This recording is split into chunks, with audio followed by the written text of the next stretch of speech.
আসসালামু আলাইকুম। অনুসন্ধানী বাংলা টিভির পক্ষ থেকে সবাইকে স্বাগতম। আপনাদের সাথে আছি আমি মোহাম্মদ শুভ।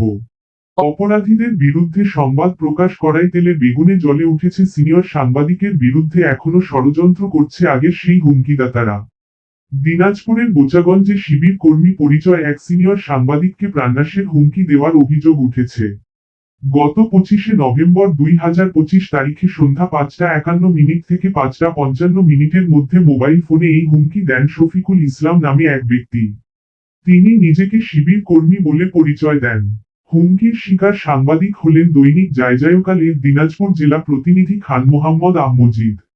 সাংবাদিক মজিদ জানান, ফোনে তাকে বোচাগঞ্জ ছাড়ার হুমকি দেওয়া হয় এবং প্রাণে মেরে ফেলার ভয়ভীতি প্রদর্শন করা হয়।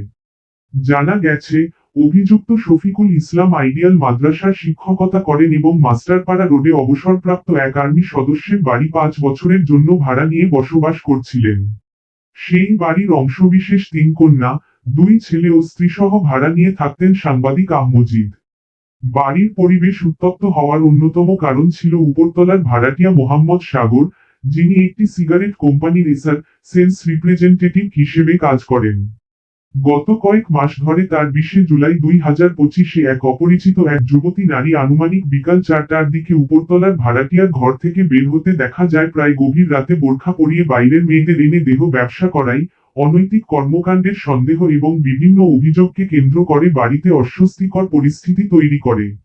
উপরতলার ভাড়াটিয়া মোহাম্মদ সাগরের সাথে একবার কথা কাটাকাটির পর বিভিন্ন একতরফা অভিযোগ যায় শফিকুল ইসলাম, সাজ্জাদ এবং বাড়ির মালিকের কাছে। এরপরই তিনি সাংবাদিক মজিদকে 3রা নভেম্বর 2025-এ বাড়ি ছাড়ার নোটিশ দেখান।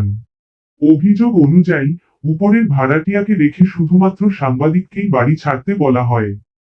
ফলে 25শে নভেম্বর সাংবাদিক মজিদ নিজ ইচ্ছায় বাড়ি ছাড়লেও ঘরে থাকা 2টি খাটসহ প্রায় 12,000 টাকার সম্পদ ফেরত পাননি বলে অভিযোগ করেন।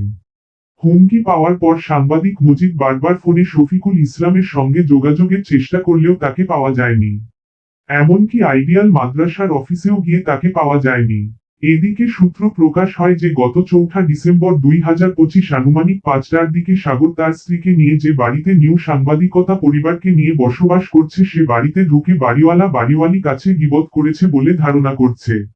এই ঘটনায় সাংবাদিক মহলসহ শেতাবগঞ্জ পৌর ও বোচাগঞ্জ উপজেলার সাধারণ জনগণ দিনাজপুরের নবাগত পুলিশ সুপার ও উপজেলা নির্বাহী কর্মকর্তার কাছে সঠিক ও নিরপেক্ষ তদন্তের দাবি জানিয়েছেন।